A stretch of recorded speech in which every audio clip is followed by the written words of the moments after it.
Okay, ma'am. Let's pray. Um, Amang nasa langit, Diyos na dakila sa lahat, sa ngalan po ng aming tagapagligtas na si Jesucristo, kami po ay lumalapit sa inyong banal na kanan, humihingi po ng inyong kapatawaran sa aming mga nagawang kasalanan. Nagpapasalamat po sa mga biyayang ipinagkaloob niyo po sa amin at sa mga bagay na hindi na po namin nalalaman. Tulungan niyo po kami sa aming pagsasalo-salo sa pag-aaral upang maintindihan po lahat po ng aming itatalakay at sa mga bagay pa na aming matututunan naway magamit po namin sa pang-araw-araw at sa aming propesyon at higit po sa lahat tulungan niyo din po kami, pawaan niyo po kami sana po yung mga hindi pa po nakakatanggap ng approval ng aming NOA, sana po'y pagbigyan niyo po sana kami, Ama.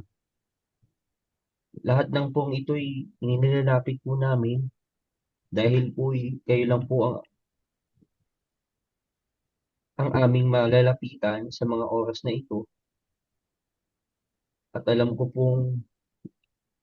naming lahat ng aming hihilingin ay ipagkakaloob po ninyo ayon po sa inyong banal na kalooban. Lahat pong ito'y idinadalangin namin sa pangalan po ng aming Panginoon na si Jesucristo. Amen. Mm. I felt your prayer, Jumel, that I'm really hoping that everyone gets the no one, ano? Ay, so, God be with us always. Jen, please share your screen. We're now on basic concepts related to poverty. So, okay. There are three terminologies here. Then later, this ones will be translated into different, framework na naman. So it's really, no, very challenging for all of us, especially for environmental planners, that we don't know which questions will be asked. So the strategy is to cover as much. Padamihan ng in any naman, in any field, padamihan talaga ng nababasa. So, yun yung makakapasa on top of the stock knowledge. So, there's stock knowledge, yun yung natural. And then, dadagdagan natin sa padamihan ng nabasa, padamihan ding nako-cover. So, yeah, diligence really. Diligence. And then, when you are there in your testing room, so and you're confronted with something that you cannot recall because it's not part of your stock knowledge, and you cannot answer because you haven't read. So, and it's in that particular time that you need a particular strategy. So that's the test taking strategy, to be critical. The skills, critical thinking skills come in. So, ganon. Okay. Poverty incidence. So, it's the proportion of families or population whose annual per capita income falls below the annual per capita poverty threshold to the total number of families or population. And so within this terminology, there are terminologies. Okay, so poverty incidence, so we can see threshold. Okay, so poverty threshold.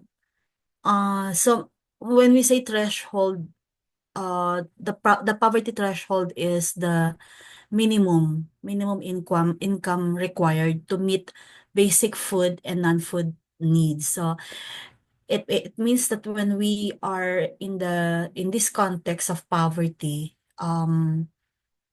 we always look at the two things, the food and non-food needs. Paborito ito ng mga board nung araw ano na ibigay. So, and because it's number one SDG also, poverty. So minimum income required to meet basic food and non-food needs. And then it's also there, of course, in Philippine context, as per PSA, we have poverty incidence also, which is used in targeting social protection, like when they conceptualize the Pantawid Pamilyang Pilipino program, that's the 4Ps, and the National Household Targeting System for Poverty Reduction, and many more, many, programs. So it's always PSA that takes care of the statistical requirements, and so then when you use this in planning, okay, this particular context, high poverty incidence triggers the need for um, inclusive infrastructure, the basic services, employment generation, other, proper investment programs. So, these are that's why we are tackling it, and that's why we are still talking about it for in preparation for your exams, and bonus is you will use that for work, 'di ba? And maybe you're using it already. Now, subsistence incidence is another term. Subsistence, okay? It's the proportion of families or population whose annual per capita falls below the annual per capita food, okay? Food or subsistence threshold to the total number of families or population. So it's also known as extreme poverty. That's subsistence incidence. It refers to the proportion of families whose income falls below the food threshold, because food threshold and the the poverty threshold is different. Okay, this is more specific, that such that the level necessary, it's that this level is necessary for basic nutritional needs, the subsistence. This is the food threshold, I mean. So while poverty incidence includes food and non-food needs, subsistence incidence focuses solely on survival food requirements. So subsistence incidence reflects severe deprivation. It's useful for zero hunger targets and nutrition sensitive programming. So we apply this one to areas with high subsistence incidence, and that should be prioritizing programs that involve feeding programs, for example, or livelihood assistance and access to potable water and sanitation. Uh, then we have the poverty gap is the total income shortfall expressed in proportion to the poverty line of families with income below the poverty threshold divided by the total number of families. It means the average percentage increase in total income of poor families needed to get them out of poverty. So that's poverty gap. It's a measure of the depth of poverty. It refers also to the average distance of the poor from the poverty line expressed as a proportion to that line. Could be very long definition, but it just means that it's a depth of poverty measure that quantifies the total income shortfall. That's why it's called gap. The total income shortfall of poor families from the poverty line average across the population. So it answers the question, how far are the poor from the threshold? Okay? Not just how many are poor, but how poor are the poor. So that's the um that's poverty gap. Then of course there's a formula. Okay. There's a formula that poverty gap equals sum of income shortfalls of the poor over or divided by poverty line times total population. So please just note those because it will all be provided. I mean, all the computation later. We're not yet there. So we use, okay, why do we need to know this one and understand this one? Because a high poverty gap means that simple income transfers won't suffice. It should be okay. Decision makers, legislators, planners should work together for a structural intervention, like asset reform, or there should be some sort of poverty of plan design it should be a design or a strategy that should be formulated toward sustainable livelihoods. So we use MNE or monitoring and evaluation here in poverty gap. It complements incidence data for better targeting of uh, inclusive economic growth or any other programs to narrow poverty gap. And so, of course, in this context, when we formulate the social development sector in particular, okay, in CLUP or CDP. So most of you here must have started reading or must have completed your readings already on CLUP, the different volumes there, and the CDPs, the manual on in formulating CDPs. So if you note the social development sector in both plans, um, speaks of or touches on poverty. Okay. And then uh, you need also to prepare poverty and needs profiles for LGUs using, of course, it had been or like CBMS had become a law. So there's also the need for to be very familiar of how you prepare poverty and needs profiles. PSA data is of course key to all these things. And then when you identify priority beneficiaries for socialized housing, for basic utilities, social protection measures, etc., under 7279 and many others.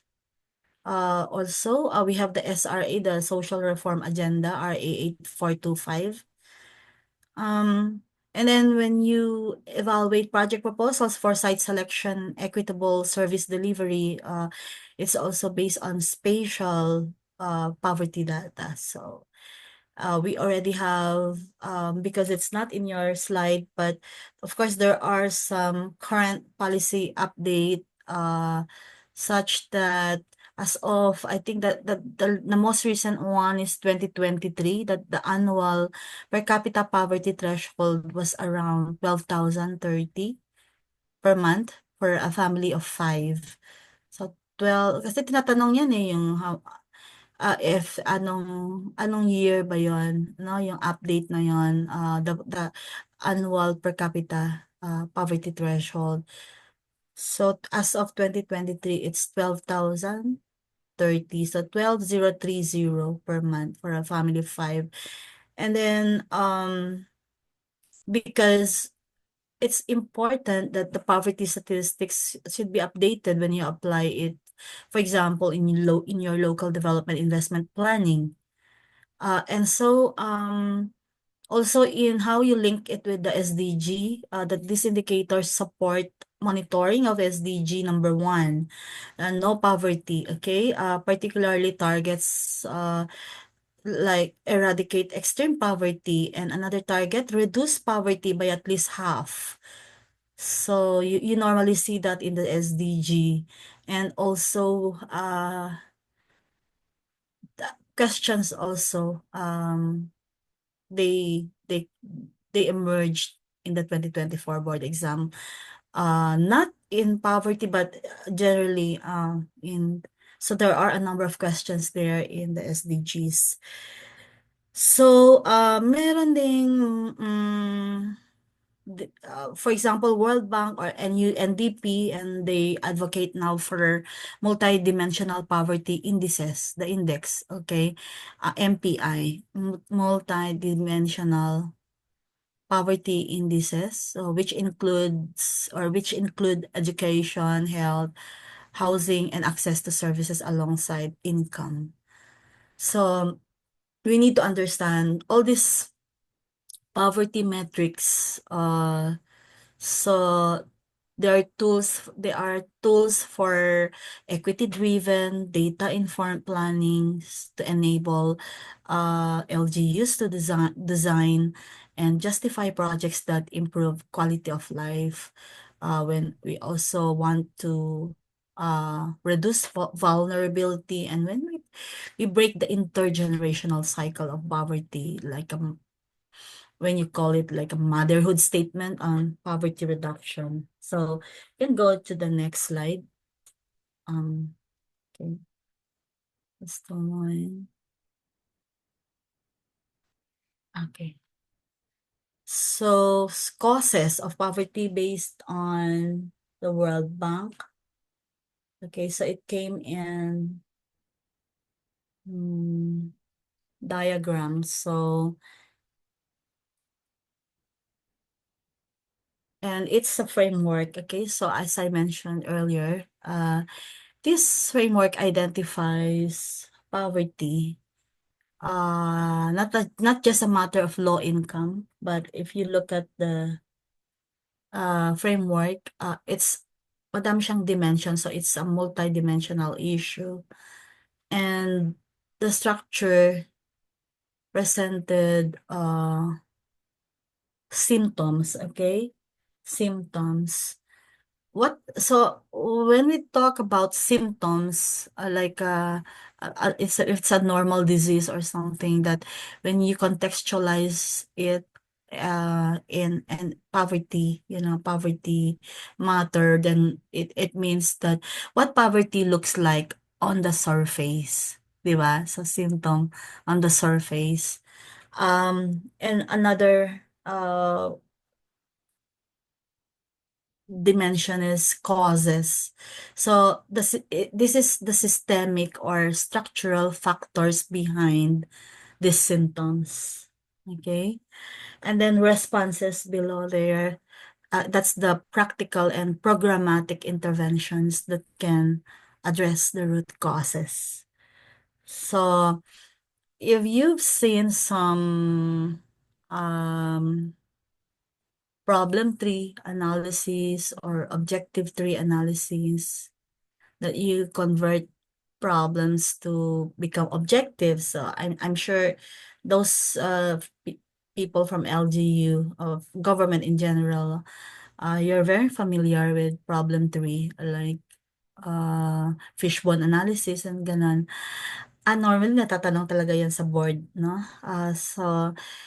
And when we are trying to identify interventions, so it could be practical or it could be programmatic type of intervention. And there are many ways now on how to identify interventions. There's a straight line, and there's a linear thinking approaches, and there's, what I use now is the theory of change.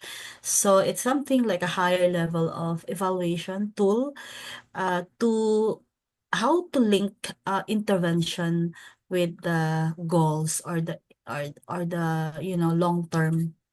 long-term goals or the impacts Okay, because we need to address the root causes, and it could be very complex when you try to do the fear of change, because fear of change is thinking beyond everything, like wavy yung ano, yung mga arrows niya, unlike linear thinking na it's just a straight, a straightforward and a straight line approach, etc. So, but of course, understanding poverty should be very complex. If not just like this, the symptoms and causes of poverty could be like, yeah, it's very easy and smooth, but of course, it depends on also it's geographical, it's cultural, many more. Then, if we look at the symptoms, it says limited land tenure or shelter security. So, poor quality. Okay, limited, and then the causes, blah blah blah. So, the symptoms, limited land tenure. So, uh, who who are this who are these people here? So they're the informal settlers, isn't it? And then they're vulnerable to eviction, and they lack basic services. So that's the problem. These are the problems going on. These are the symptoms that we normally see in terms of this. And the causes, of course, they have limited land availability, high cost of land, inadequate or substandard housing. So these are the causes. And then how would you be able to respond to that? And that's where you see the different interventions. So you start thinking, okay, which are the interventions that should work? Um, you start with policy. So you start with when we try to map out the different policies that are supposed to be leveraged here, we look at the laws, isn't it? So like RA 7279, for example, and when we think about affordable housing programs, and then the 220, and then other responses like or interventions such as Islam upgrading, and then resettlement. Are we looking at secure tenure? How do you secure tenure? The tenure, or the tenure strategies, I should say. And then how do you incorporate all this into your CLUP under uh shelter sector planning? So, what would be our role here in the intervention? We need to uh, put out, or we need to contribute in terms of our skills. How do we integrate socialized housing in land use zones, and identify relocation sites with access to services, jobs, and transport? So kind of complex requirement for environmental planners, and that's why we're doing this. We're preparing so very hard to pass and to be able to, increase more and increase our skills, upscale, and then so we can contribute more. Because whether we like it or not, in the future you become decision makers, managers, mayor, legislator, some congressman, maybe senator, president. Okay, so a lot. So number two, poor quality of life. So nakikita mo yung second. What are the symptoms? Poor living environments, health risks, low educational attainment. So these are the symptoms of poor quality of life. So what are the causes? Substandard infrastructure, like roads, water, power, drainage, and also degraded environmental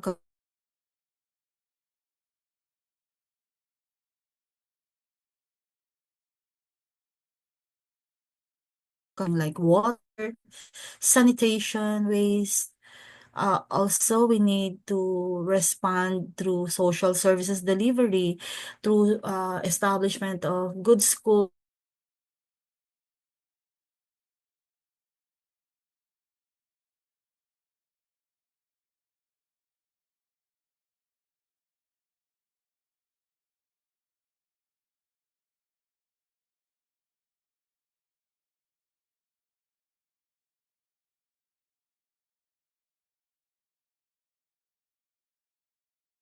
expertise.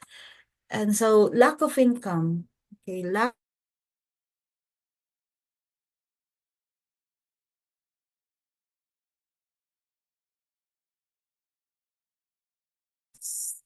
So, nawala ako, no?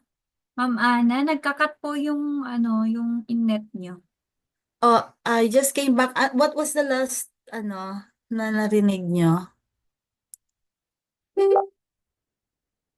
What was the last, na narinig nyo?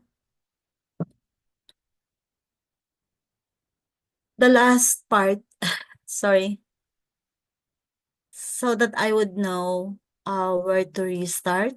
Saan? Saan ako last na? Did I say lack of income?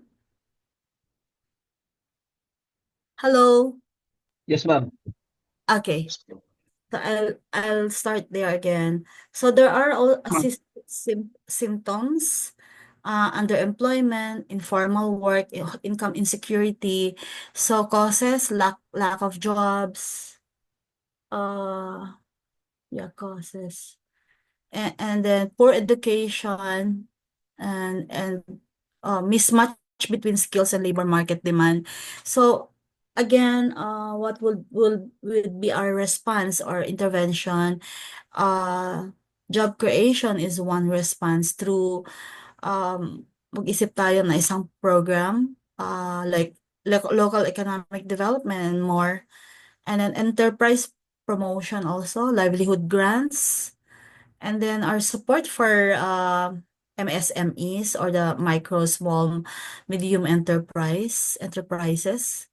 So, okay. Then social deprivation is last in the framework.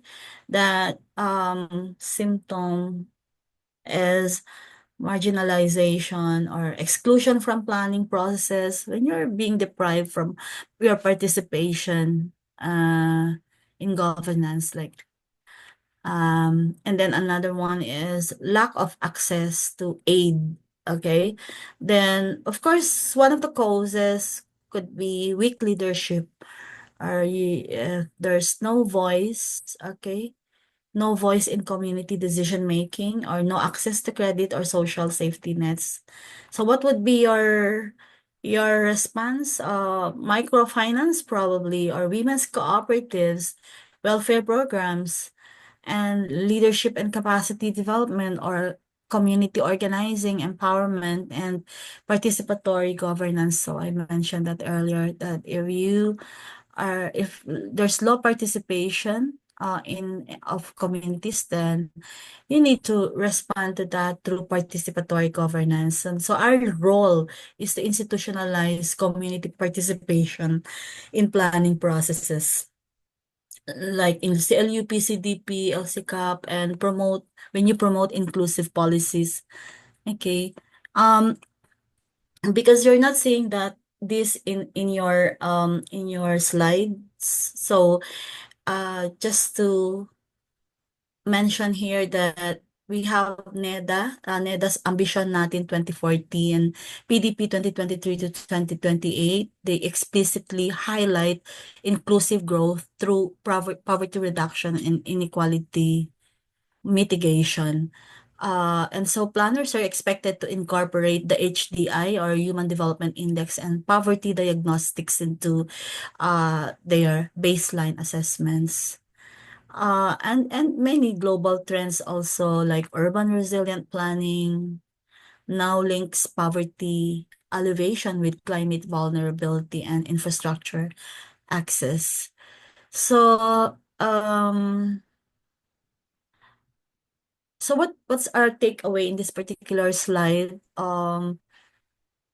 especially so that we're into this, we're trying to understand through systems thinking. I'm making use of that particular strategy, which we need badly in planning.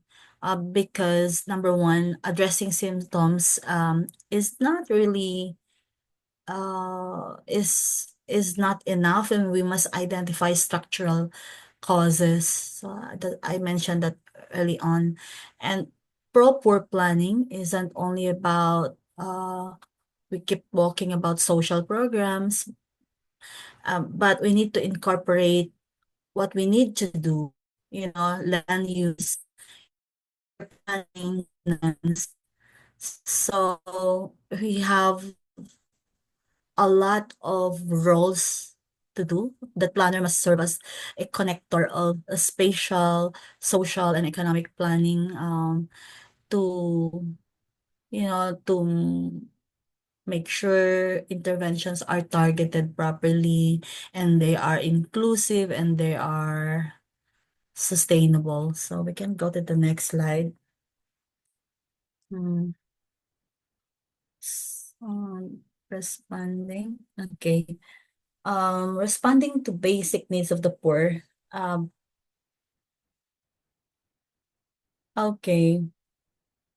I think when you are confronted with this problem or question in your board exam, so they will ask which among the following are not or are outside the 5 strategies for the poor. Parang ganun, ano? So, it should be easy to spot it because acceleration of asset reform, you would include it, right? Because it involves redistributing access to productive resources such as land, housing, fisheries, forests, ancestral domains, etc. And then what are those intervention in terms of policies under when you accelerate asset reform? We have CARP, RA 6657, and urban land reform under RA 7279. We also have ancestral domain recognition through IPRA, that's RA 8371. So our role is to identify strategic reform areas in the CLUP. Second, we ensure fair zoning policies for socialized housing and agrarian reform communities. And then we also need to cooperate or collaborate and coordinate with relevant national agencies such as DAR, DNR, and CIP for mapping asset-based interventions. So you understand now about number one. And number two is provision of human development services, or social services. So this refers to investments in education, health, nutrition, and basic utilities to develop human capital.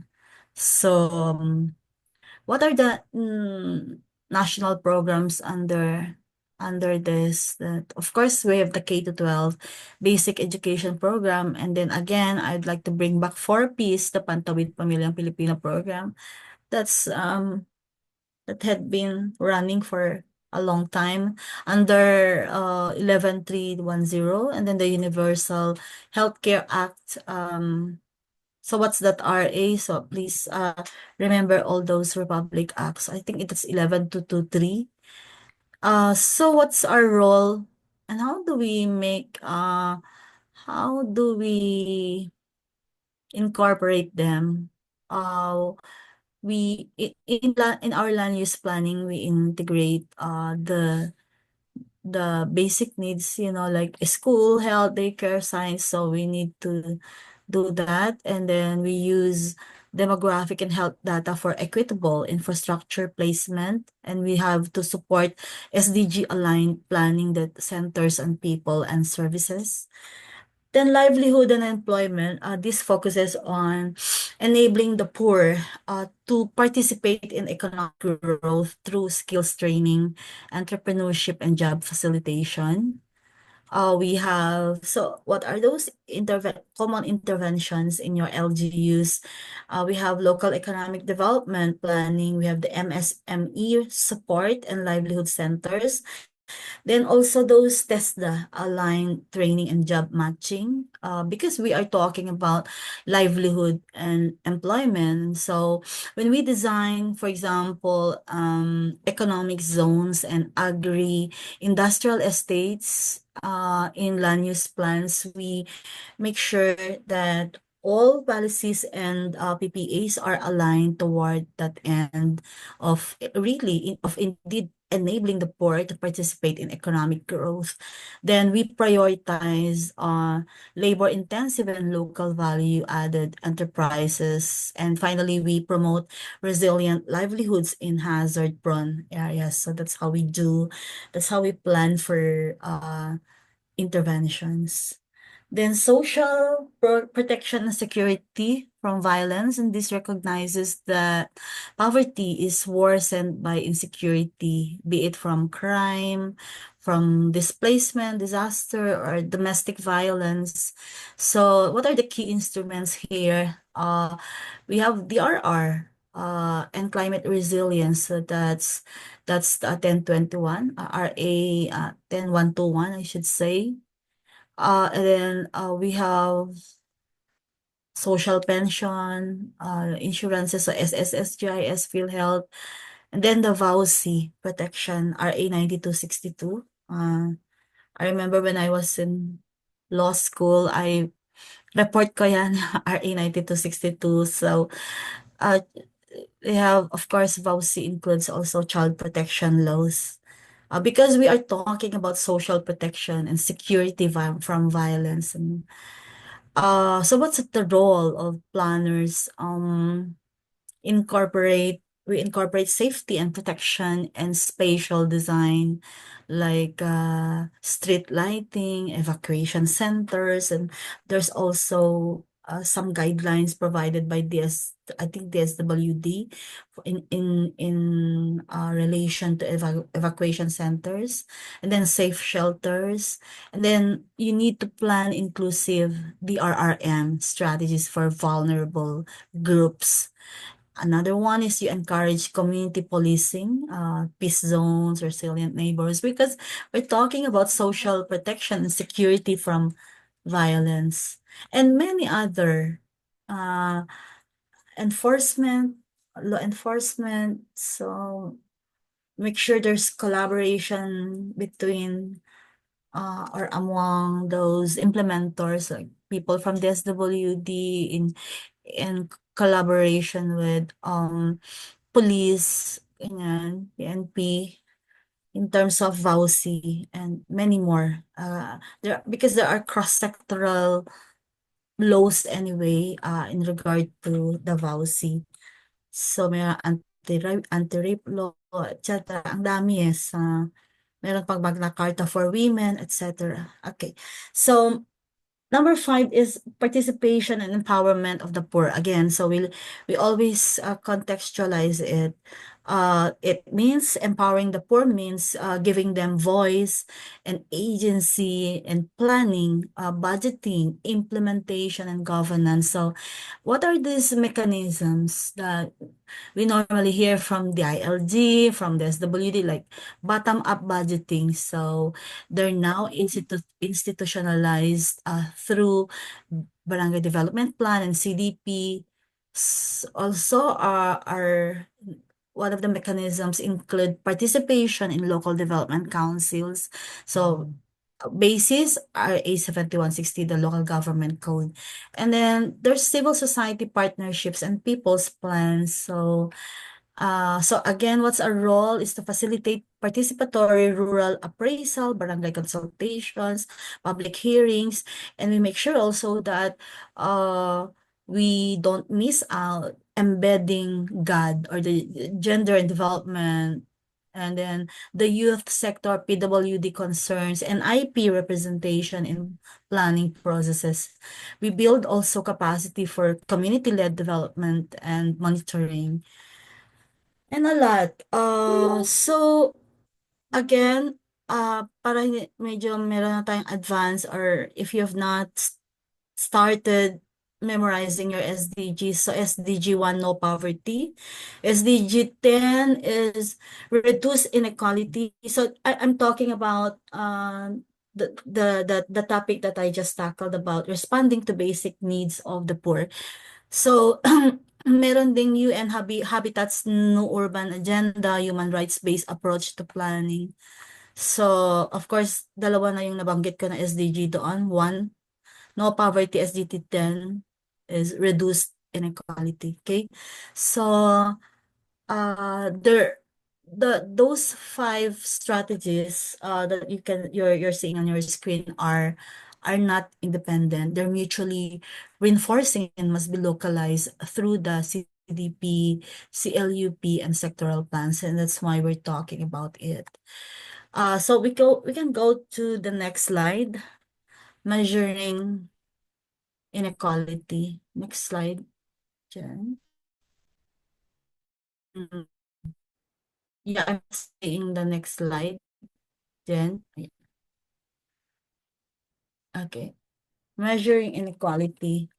Lumabas ito eh. So, um, that's the Lawrence curve. Okay? So, kung sino yung may pangalan na Lawrence, you need to think about them, that it's measuring inequality. So that's the Lawrence curve for you to be able to remember them when you need them in your board exam. So the Lawrence curve is a graphical tool used to illustrate income inequality within a population. So that's income. It's a concept in spatial and socio-economic analysis, particularly in identifying areas of disparity that can influence land use planning, service distribution, and development prioritization. So, okay, the Lawrence curve plots the cumulative percentage of total income received by cumulative percentages. It compares perfect equality. You know, the 45 degrees or 45-degree line you're seeing there with actual income distribution. So how it works? Can you see the x-axis? Okay, x-axis represents the cumulative percentage of income recipients, typically broken down by deciles, 10% groups, or quantiles, 20% groups. Okay. So the y-axis represents the cumulative percentage of income earned. Okay. Example, if income, let's look at the, so I will be using them, I'll be using the example there. So if income were distributed equally, 20% of the population would earn 20% of total income, and 80% would earn 80%, and so on. In reality, 20% of the population may only earn 5% of the total income, indicating inequality. So how do we interpret that? That the farther the Lawrence curve bows below the line of equality, the greater the inequality. So in the graph, you can see curve A. Okay. Curve A is closest to perfect equality. While curve D shows extreme inequality. The area between the line of equality and the Lorentz curve is used to compute the Gini coefficient, a key indicator for planners and economists. So Gini coefficient, but not here, but I just would like to again like just to articulate that Gini is A over A plus B, where A is the area between the Lorentz curve and the line of equality, and A plus B is the total area under the equality line. So ranges from 0 to 1. 0 is perfect equality. Okay. And 1 is perfect inequality.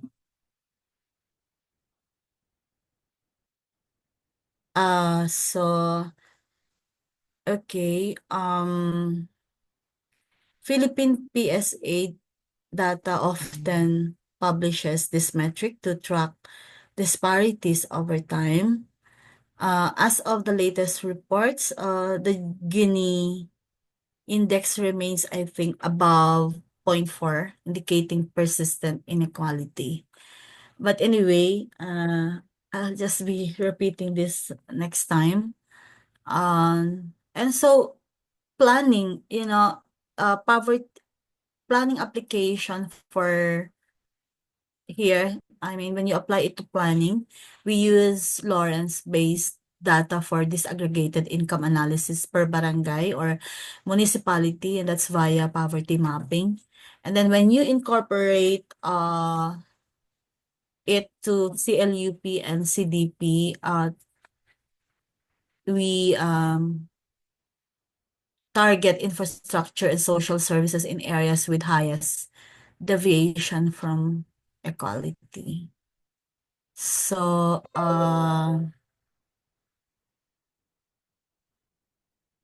okay. So, monitoring and evaluation, we use Lorentz curves and Gini coefficients as part of the results framework on impact indicators. So, okay, what else? Anyway, planners are now encouraged to complement traditional income inequality tools with dimensional diagnostics, especially when working on SDG aligned local plans. So yeah, can I ask for a 2 to 3 minute break? I'll just answer a very important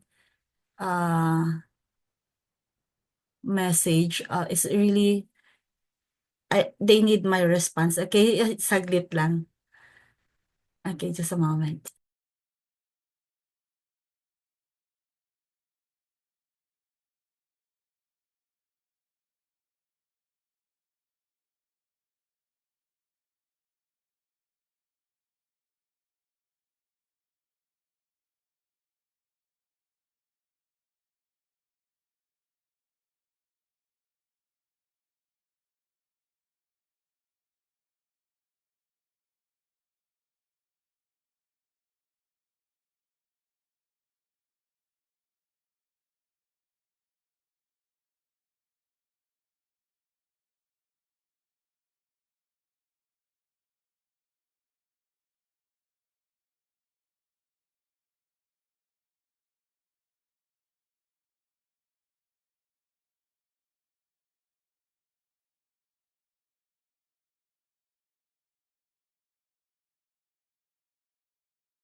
Hello? Andyan pa po ba kayo? Yes po, ma'am. Antayin lang po natin si Ma'am Ana po. Connecting po siya sa net. No, I just asked Ay, for 2 to 3 minute break. Sandali. Saglit lang ha. sige po. Meron ako sagutin which It's something very urgent, okay? Sagutin ko lang sandali. Because they're asking for my schedules doon sa ano. Just a moment.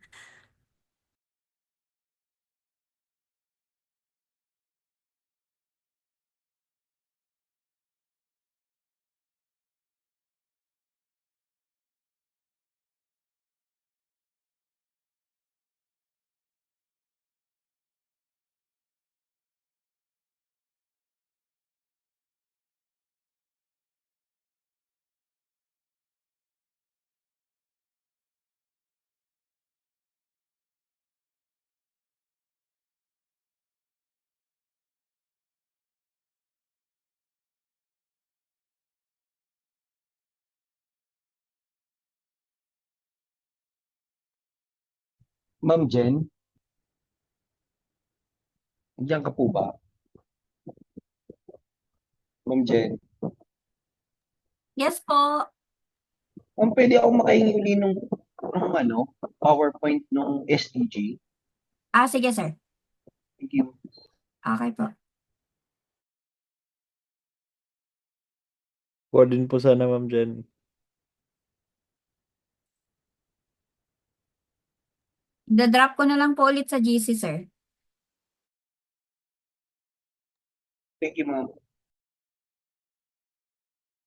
Thank you po.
I'm back. Sorry. I needed to answer kasi they're asking if I already book for my flight. Ay, sanabi ko lang na hindi pa. Sorry. Okay. I'd like to continue. I think si Jumel asked for ano to? Yung SDG, ano? We have a dedicated ano slides for that. Diyan, pakihanap na lang and then post it on Google Classroom. Meron parang I use Canva yata, no? To do that. Yes, ma'am. Ito lang mahanap eh. Pero Okay. download ko yun eh. Meron yan eh. Aral ko din kasi. Ah, sige, okay. So I think Gini, this one is ano this is very interesting actually itong Gini coefficient. Pero siguro may binigay sila na mga 2 to 3 questions on 2 questions lang naman sa Gini. Ano yung ano to? I think formula or something. So okay, by the way, Gini or Gini coefficient is a quantitative measure of income or wealth inequality within a population. So please imagine that. And it was named after Italian statistician Conrado Gini. So you can see his picture. It builds directly on the Lorenz curve, offering a single numerical value to summarize the degree of inequality. So I'll just drink. All right. So the Gini coefficient is the ratio of area between the line of equality and the Lorenz curve divided by, so that's the A. Okay? A. Wait lang. So I'll just, and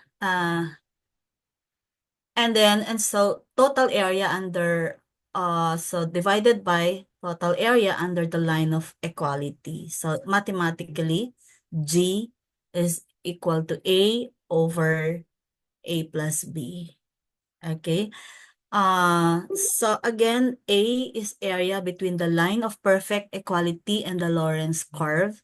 And then the denominator is A plus B, meaning the total area under the line of equality. That's the right triangle. You can see. So if we go back there. So a right triangle is equal to parang 0.5 for normalized values. And then of course 0 again, to reiterate, 0 is the perfect equality, meaning everyone has the same income. And 1 is perfect inequality, meaning one person has all the income. Sorry, parang ganun. So let's see. One person has the same income, has different income. So most countries fall between 0.25 to 0.6, and the Philippines has historically ranged around 0.42 to 0.47 depending on year and region. So maybe may problems dito later. Okay. So the Gini coefficient adheres to several formal axiomatic axiomatic properties of inequality measures. So it's for its anonymity. It does not depend on who is earning the income. And then inequality remains the same even if all incomes are proportionally scaled up or down. And another property is its population independence, whereby merging identical populations doesn't affect the Gini. And then a transfer from a richer to a poorer individual without reversing their populations reduces inequality. So we'll be understanding that later. May mga problems. So what is the relevance of this Gini coefficient as a measure of inequality? Because if we understand Gini coefficient, it allows us to identify spatial inequality in development, like if there's an unequal distribution of services, for example, or an equal distribution of infrastructure or investments, you would know, and it is an indicator that there's spatial inequality. Then it is also relevant in designing inclusive local plans, because we tend to, we need to integrate social equity into zoning, transportation, housing, and land allocation. Also, it's relevant in targeting pro-poor interventions by tracking areas with high inequality and tailoring socialized housing, public services, or localized economic development. So in the context of CLUP or CDP, this Gini coefficient helps satisfy the principles of equity, balanced development, sustainability. So, okay, can go to the next slide, still on Gini. Okay.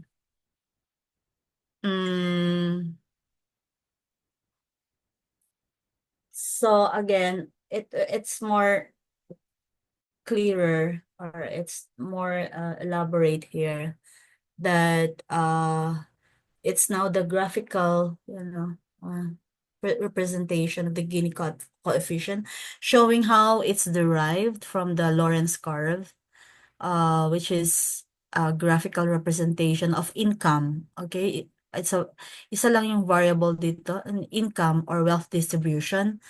So the diagonal line, okay, 45 degree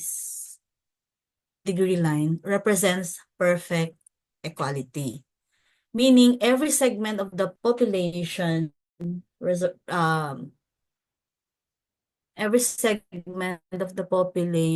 there represents or receives a proportional share of income. Okay, for example, 20% of the population is 20% of income. Okay. The Lorentz curve, meaning the curved line below the diagonal.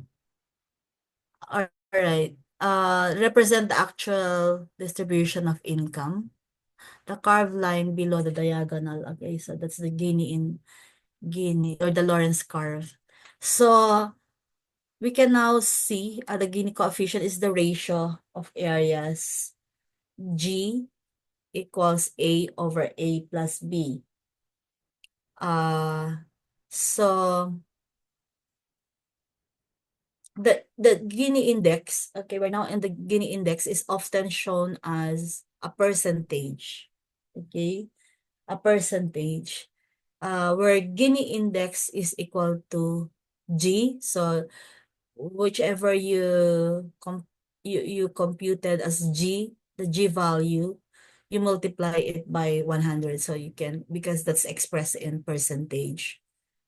So, okay.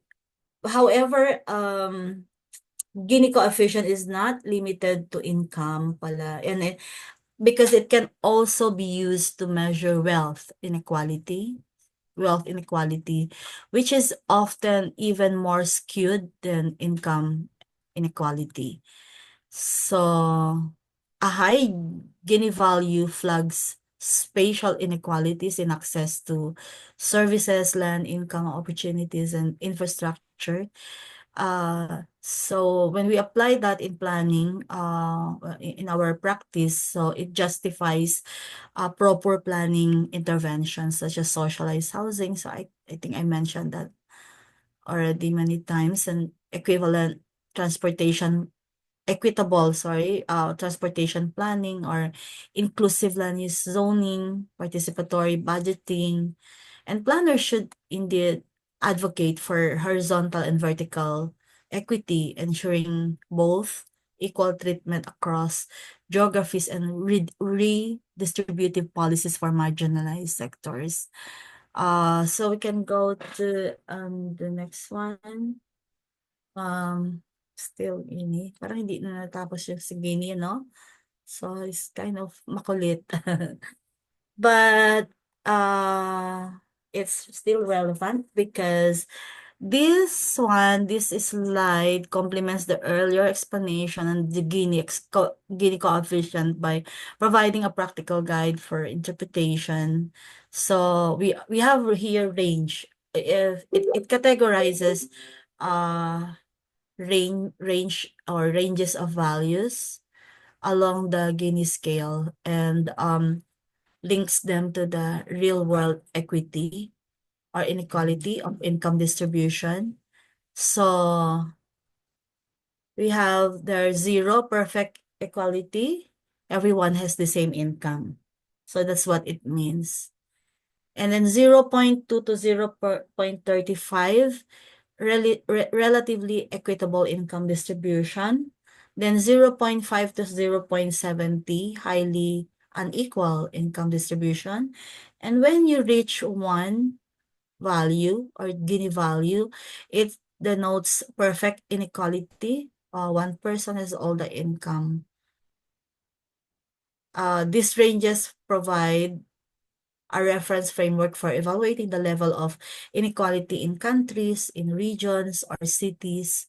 So it means that values closer to zero indicate egalitarian economies often associated with Scandinavian countries due to strong social safety nets and redistributive policies. And then when the values above 0.5 are common in developing economies with large gaps between the wealthy and the poor, reflecting inequalities such as land concentration, low access to services, or informality in labor markets.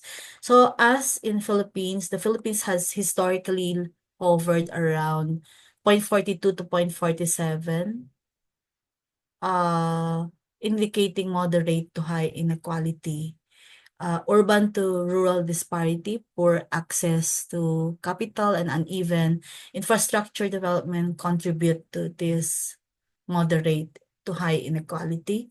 So, all right. So we must understand how inequality manifests spatially. Okay, space in terms of space. Like if infor why informal settlements they cluster in hazard-prone areas, and why there's underinvestment in poor communities, and when gaps in access there are gaps in access to transportation, in utilities, and clean air or water. So we really need to incorporate poverty maps and Gini data in CLUPs and CDPs and investment programming, so, especially when our problem is to how to prioritize inclusive infra, resilient housing, proper interventions, and more. So okay, we go to the next. We have a new concept, input-output model by Wassily Leontief. Okay, Wassily Leontief in 1906 to 1999. So he received the 1973 Nobel Prize in Economics for developing the input-output model, which remains a foundational tool in economic planning and spatial analysis, though often referred to as theory. Okay, it is more accurately described as a quantitative method for understanding economic interdependencies. So, input means these are the goods and services that one industry purchases from others. Then outputs are the goods and services that one industry sells to others. So every industry both consumes inputs from other industries and produces outputs for other industries, creating a network of exchanges in the economy. So what's the mechanism of this model? So we have the input-output table or matrix later. Okay, wala pa yung table dito. Later. So, yeah. For example, input-output table or matrix shows how outputs from one sector, we consider agriculture, and it serves as, it serves as inputs to another, which is food manufacturing. So in the table later, okay, in the table later when I present something here on input-output model, the rows represent outputs from sector while the columns represent inputs late. Kapag makita ninyo yung table. And this model enables economists and planners to trace the ripple effects of changes in one sector across the entire economy. Okay. So, then what else? Economic, okay.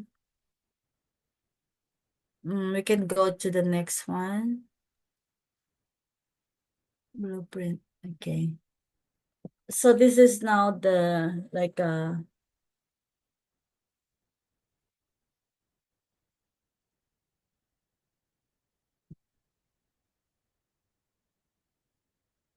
okay. The diagram, so,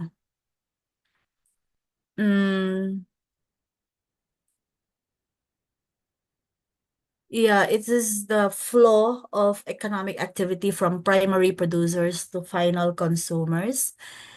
We can see primary, okay, input, output, suppliers, consumers.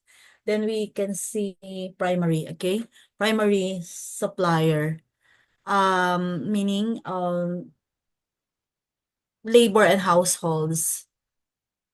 So for example, farmer households are the origin of raw inputs and labor. Then we have the intermediaries. So these are firms such as mills and bread makers, purchase inputs. So that may be raw or semi-processed, then and add value through processing. And then the final consumer is it's the end user of the product who drives demand in the entire production chain. So this linear flow mirrors real-world sectoral relationships. For instance, in agriculture, from farm to processing to retail. What else? So, but this has there are some assumptions and mechanics under this model. Number one, one homogeneous output per industry. Can you see the first bullet there? Each industry produces only one homogeneous commodity. So it is assumed that each industry produces only one type of output. While a simplification This allows for clarity in mapping inter-agent or inter-industry linkages. So these are assumptions, okay? Then fixed input, of course. So it says each industry uses a fixed input ratio. Means that the model assumes constant technical coefficients that such that the amount of input from sector from sector I needed to produce a unit of output in sector J. So we're talking about variables I and J. So it remains fixed, okay? The output in sector J remains fixed, like a fixed production technology. And then next is production in every industry is subject to constant returns to scale. So doubling the input will double the output.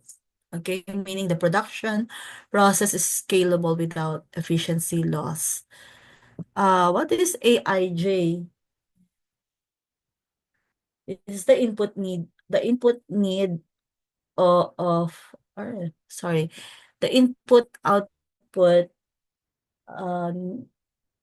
the input need for the ith commodity, okay?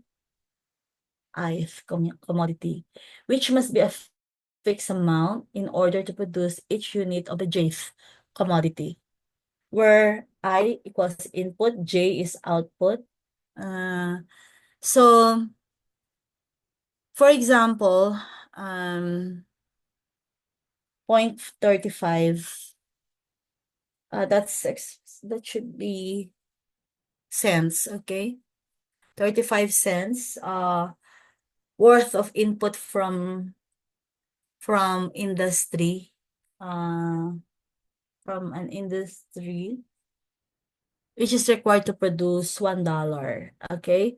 $1 worth of output in industry 2, so 3.2 for example. Because it's asking about A 3.2, okay? So again, 35 cents worth of input from industry 3 is required to produce $1 worth of output in industry 2. So that's the illustrative example of the IJ or the input output model. This model supports okay, I think when I was discussing about history and theory, may portion doon, backward, forward linkages in theories, economic theories.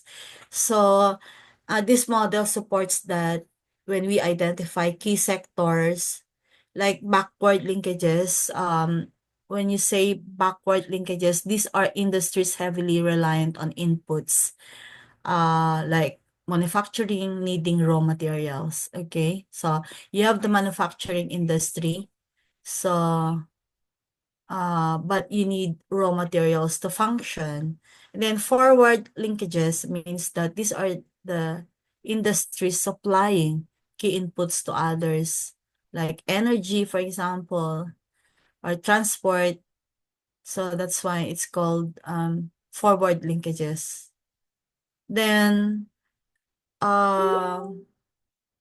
we also anticipate multiplier effects of investment in a sector, like new food processing zones increasing upstream demand for farming and downstream logistics. So there's always there is a multiplier effect of every bit of investment in a particular sector.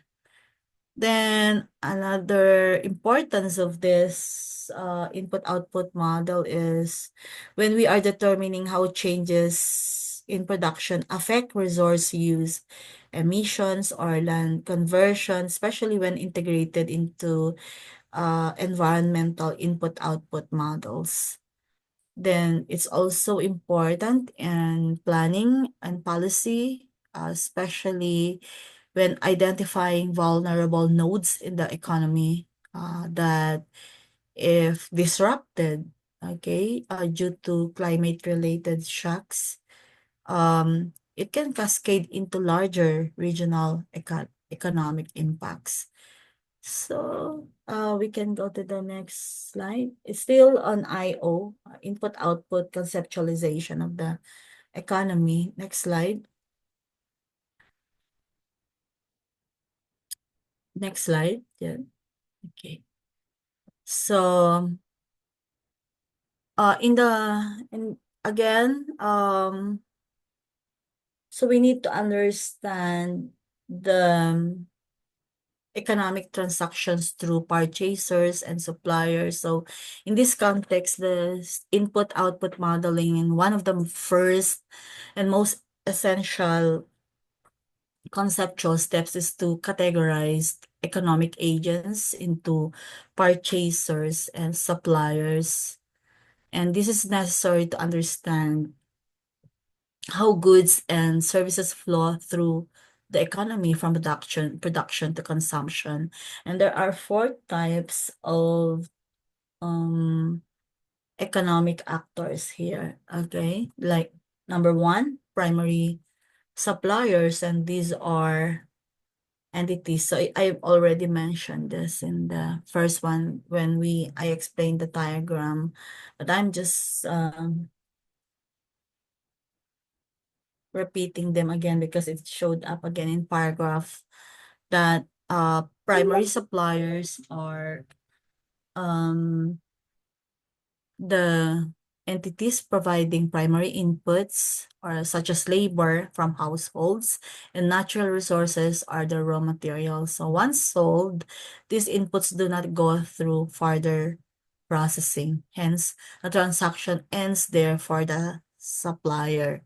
So, for example, a household providing labor receives wages, but does not resell labor. Then for intermediate suppliers, these firms buy raw materials or inputs, process them, and then sell the output to either another firm or directly to final consumers. So they are part of the value adding chain. For example, an automaker buying steel and electronics to manufacture a car and selling it to dealers or consumers. So, intermediate purchasers, on the other hand, is or refer to actors that buy from suppliers but do not consume the product. Instead, they use it in their own production process. Often, intermediate suppliers and purchases are the same entity, just described from opposite transactional views. For example, an automaker buying tires from a supplier. So, final purchasers are again, I'd like to repeat that they are the end users of products and they purchase goods for final consumption rather than for further processing. And an example is households buying food, clothes, appliances, etc. Okay, so we can go to the next slide. So we should finish input output because it's quite long. So we can continue to agricultural next time, but just to finish, let me just drink something. So the structure of IO analysis.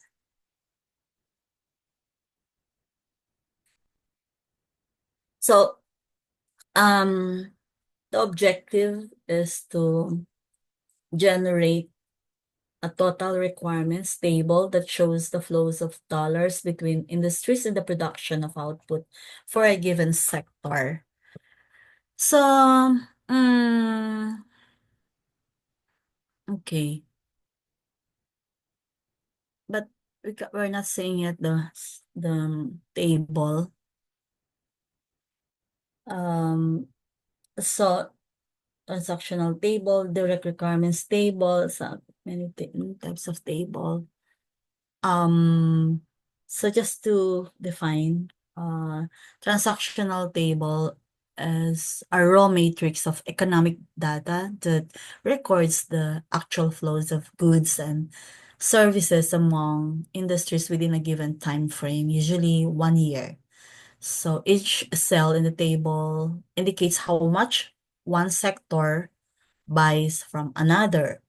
For example, the steel industry may purchase electricity from the energy sector, raw materials from mining, and sell outputs to construction or automobile industries. So what's the purpose? It captures the real monetary interactions between industries, consumers, and governments, while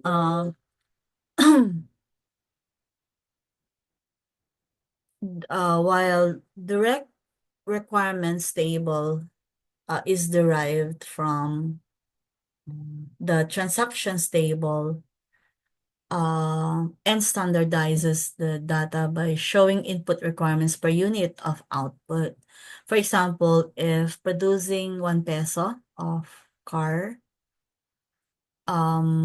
requires 10 centavos worth of tires, 15 centavos worth of electronics, or yeah, this relationship is shown as input cost, which is ang mura naman nung nung example ko. So it allows planner to simulate the direct economic ripple of increasing demand in one sector.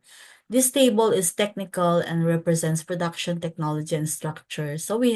And then we have the total requirements table, which is the final goal, that once the direct requirements are known, the total requirements table is computed by inverting the identity matrix minus the direct requirements matrix, we call the Leontief inverse. So because this is the theory of Leontief. So this table includes both direct and indirect effects, showing how many total inputs from all sectors are needed to support halimbawa, 1 peso worth of final demand in any sector. So because I already started 1 peso. So how do we apply this? It's using economic impact assessments, also in project feasibility analysis and policy simulations. So you can go to the next slide. Now you're now seeing the table finally. So this is the input-output transactions table. We have the upper matrix there. It captures the actual flows of goods and services between sectors in an economy for a given time period, usually a year. Okay. So it's the data set for input-output analysis. And the rows there are, seller, we have sellers. So it represents the inputs, industries or sectors that supply goods or services. Then the buyers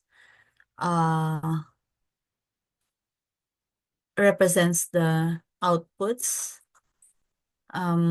industries or sectors that consume those inputs for further production. So each cell AIJ,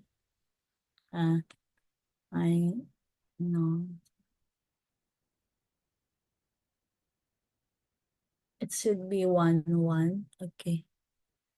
1, 1, 1, 1, 2, 1, 3, 1, 21, 22, 23. So, yeah, it indicates the value of input from sector. But it should represent the IJ, right? Yung 1 is. So, for example, if agriculture sells 5 million, okay, pesos worth of crops to the manufacturing sector, then A, so then A12 equals 5 million. Did it say there? So, from transactions table to direct requirements table, okay, let's look for, ito mo ng transaction table, then sa baba niya is coefficient or direct requirements table.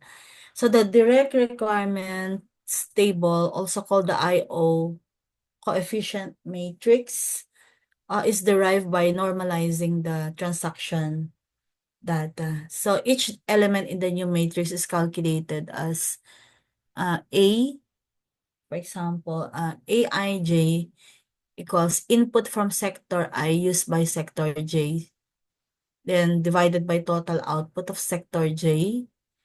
So these coefficients express how much input from sector I is required to produce. For example, every or 1 peso worth of output in sector J.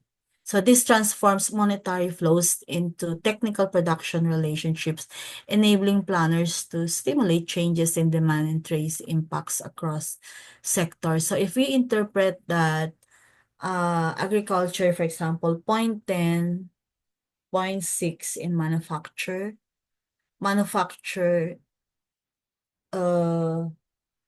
so we have sellers anyway. Manufacture 0.05, so then 0.2 and so forth and so on. So you can see all those values in the table. What's the interpretation there? That to produce 1 peso of agricultural output,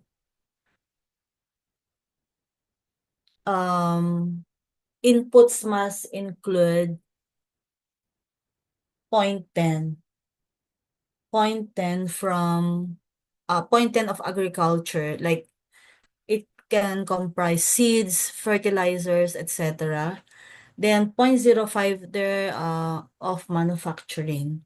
So it could be tools or equipment. Okay. Then 0.85 of household labor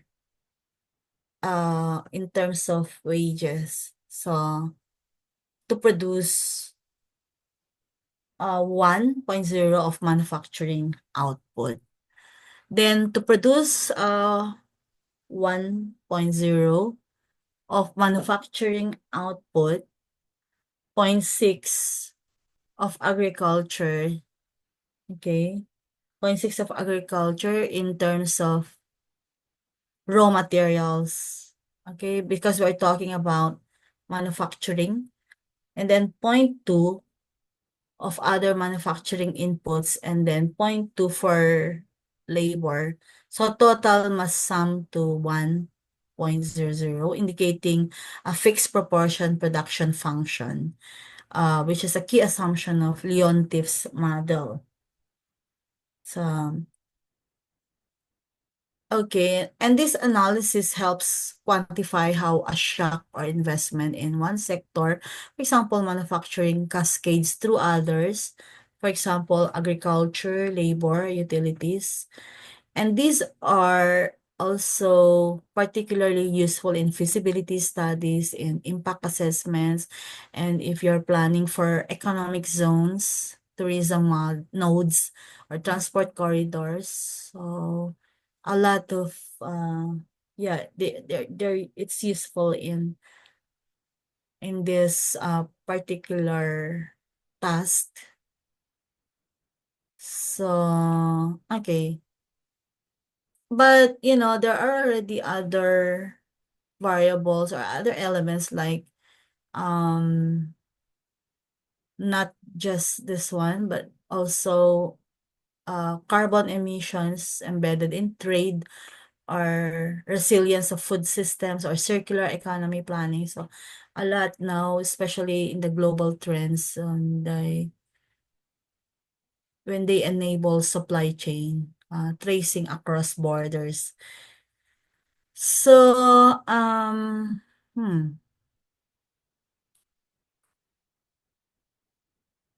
for example, if I give you,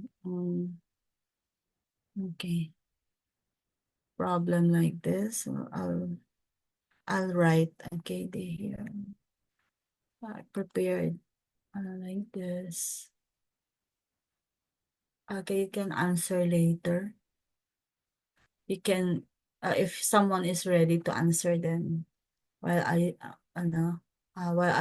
talk, continue the lesson.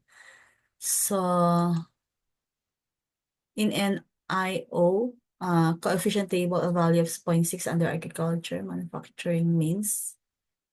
Okay.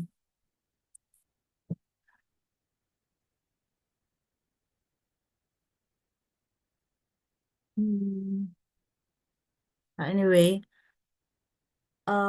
we can go to the next table, Jen.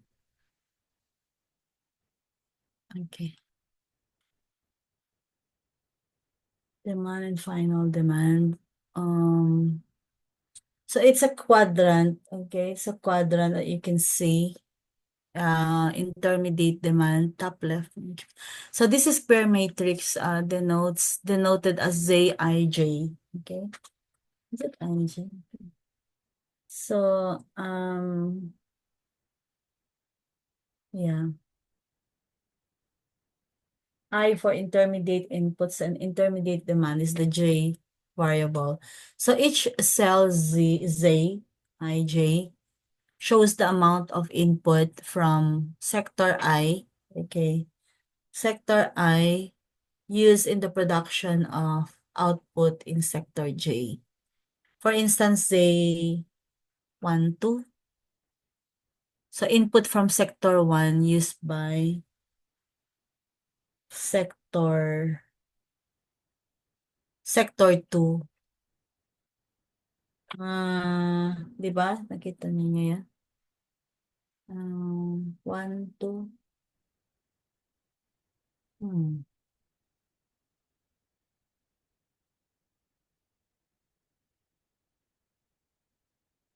So for example, in a construction-oriented economy, cement, for example, for sector 1, for example, might be used by housing development sector 2.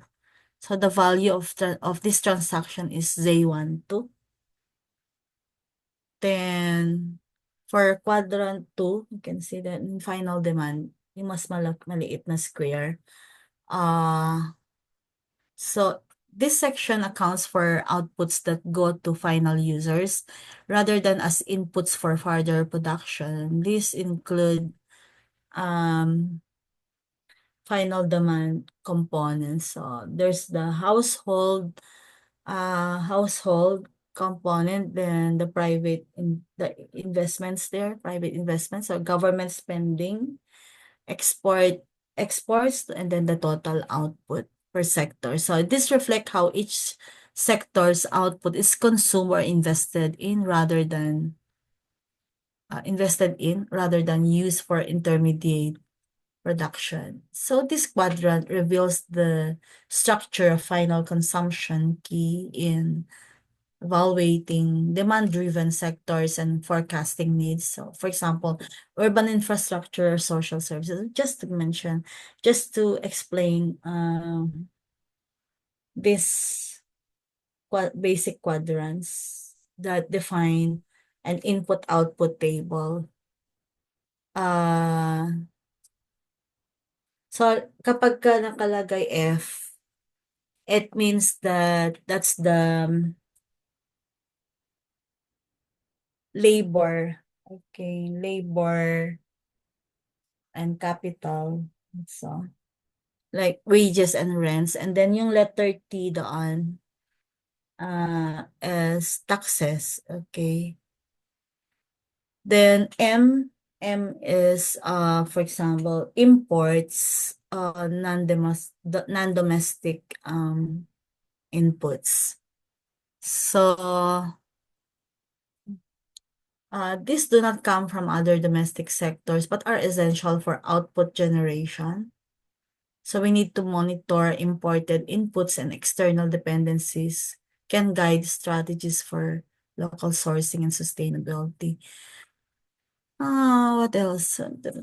Just to interpret all this, because it's not easy to look at these tables.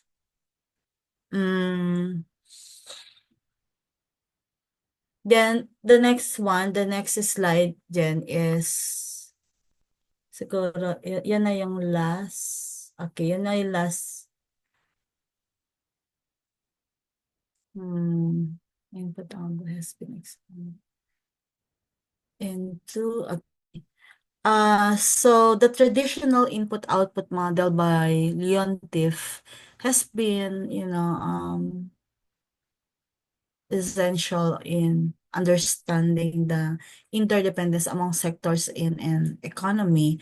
However, as economic systems became more complex, dynamic, and regionally distinct, so the model evolved into more advanced frameworks that capture broader relationships.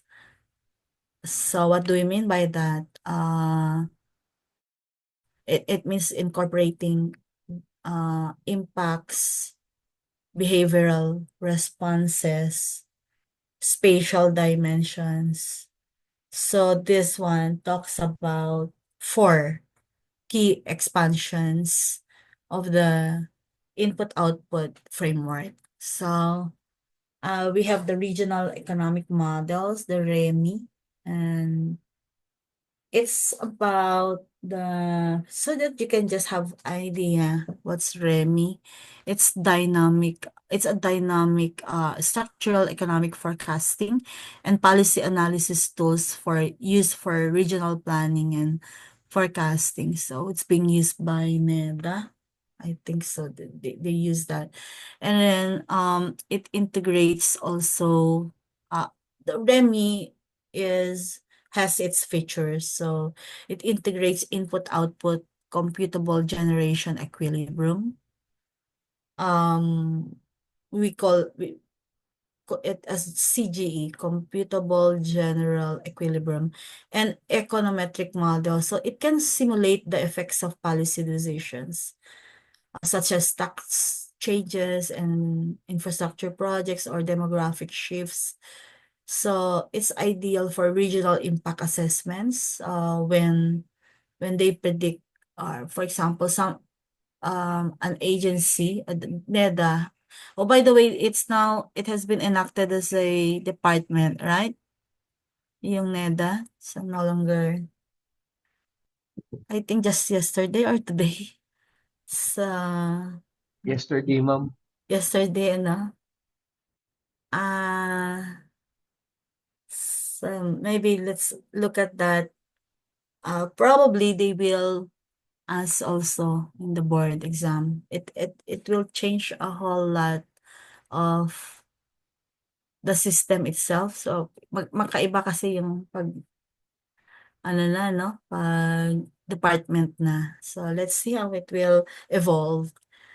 If ang problem lang na naman natin is will they include that in the board exams? Okay.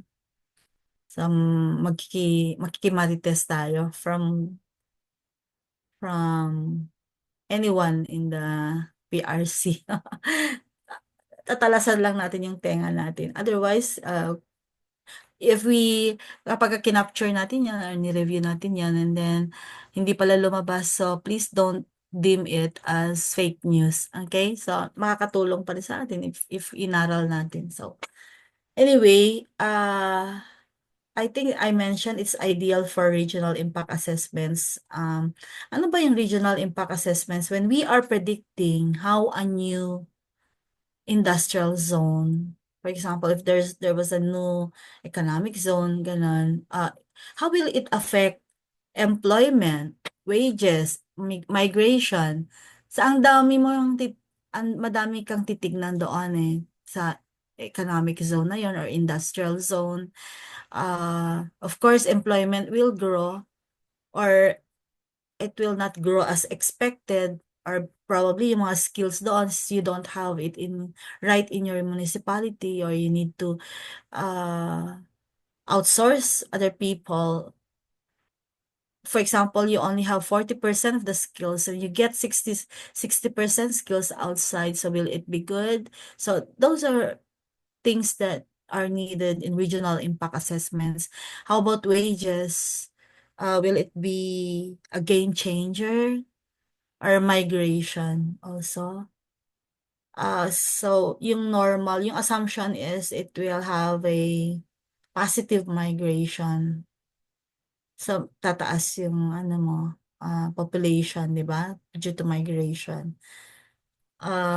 So it becomes an attractor. And so these are the contents of regional impact assessments that whereby REMI would be relevant. Okay. How about RIMS? Okay, Regional Input Output Modeling System. So this is a regionally disaggregated version of the IO model maintained by the US Bureau of Economic Analysis, or BEA. So this is used in evaluating local economic impact of disasters, major construction, or large-scale investments. And through RIMS, okay, via RIMS, though it's US-based, the methodology is adaptable for LGU level planning, especially in disaster recovery and economic zone development. So SAM also, so like madali lang siyang tandaan. Meron BEA, may SAM, di ba? Pangalan ng artista, di ba? Madali lang matandaan. Remy, ganun. So, SAM. SAM is social accounting matrices. It's an expanded version of the IO table that includes household income and expenditures, taxes, transfers, savings. And why it matters? Because it integrates the entire circular flow of income, not just production and industry interlinkages. It's also essential in assessing poverty, inequality, and distributional impacts of policies. So when used in Philippine context, SAMs have been developed for national and subnational levels by the PSA and academic institutions as well for inclusive planning and gender-sensitive budgeting. And lastly, the CGE is the computable general equilibrium models used by NEDA, as you can see. And it is an advanced model that accounts for how prices, wages, and markets adjust in response to changes in policy or external shocks. So what are the features of CGE? It's based on microeconomic behavior. What do you mean by this one? Households maximize utility, firms maximize profit. So in that particular logic, so households maximize utility, firms maximize profit. So it also captures nonlinear interactions. So, for example, market constraints, feedback loops, etc. And NEDA applies CGE models to simulate impacts of major economic policies. Like we have the train law, rice tariffication or regional integration. And so it also allows for policy realism, such as how households and firms adapt over time, something IO models do not reflect. Okay, so it becomes when you're using IO only, that's because that's something traditional, and so CGE is advanced because since it's an advanced model that accounts for what IO does not account. So because it's responding to changes in policy or external shocks. And that's why I said it allows for policy realism that or such as how households and firms adapt over time. Yeah, something that this model does not reflect. So, yun, madami, Remi, Rim, Sam, CGE. So, you don't need to be a master of this, but just to know, so what are the, how you define this one? So, how do you understand each of this model? So, example. Yeah, can you look at the next slide just to, before I end that? How we can demonstrate that. Okay, so quite small, and just to let you know that this is the empirical data from, it's a US data using the regional input output modeling systems, the RIMS, that it estimates the total economic effect of a $1 increase in final demand in a particular industry in terms of output, earnings, and employment. So this system is widely used in economic impact assessments, particularly by planners, policymakers, and when they evaluate infrastructure projects, investments, and policy changes. So there's output multiplier. Okay, output multiplier. So it's all about the multipliers that when you use that, for example, output multipliers in dollars. Okay, that it measures the total dollar value generated throughout the local economy due to $1 spent in that sector. Then in earnings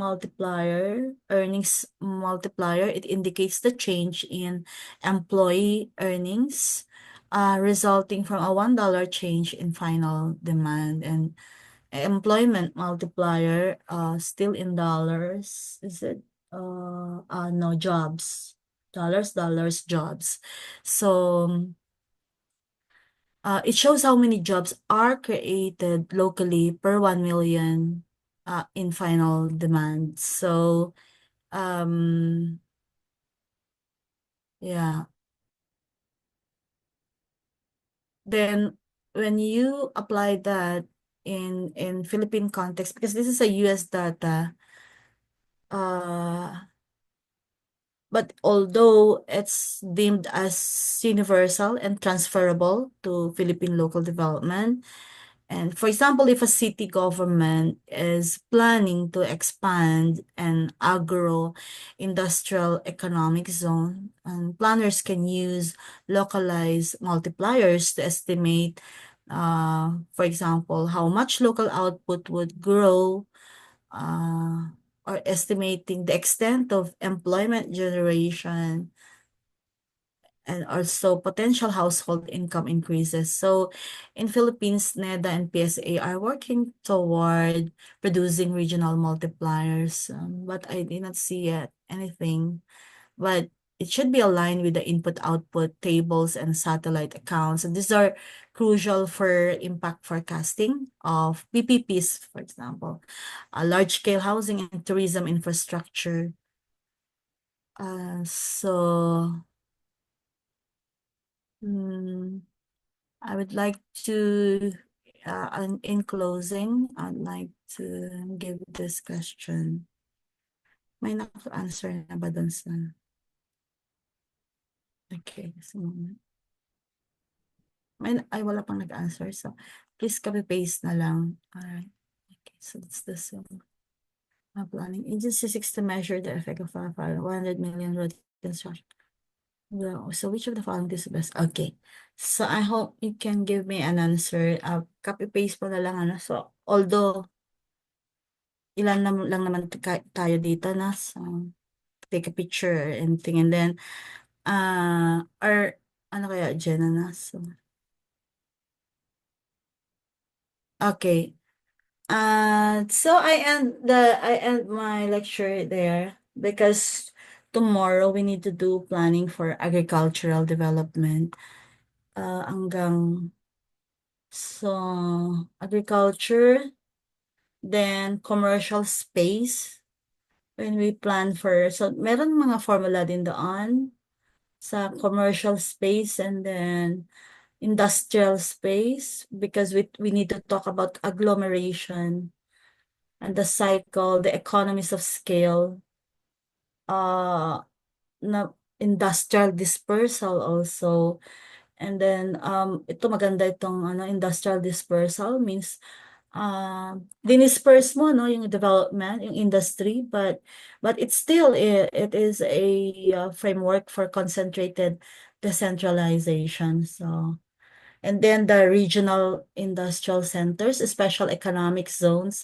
So after we're done with economic zones, then industrial estate, export processing zone, growth corridor, and the Philippines. So after the growth corridor, okay na tayo. So we already know the concepts, and then we will just be reminded when we try to compute a little, not really very difficult. So just to understand those concepts we've done for about 1 week. So take it away, Jen. I'm done. Thank you.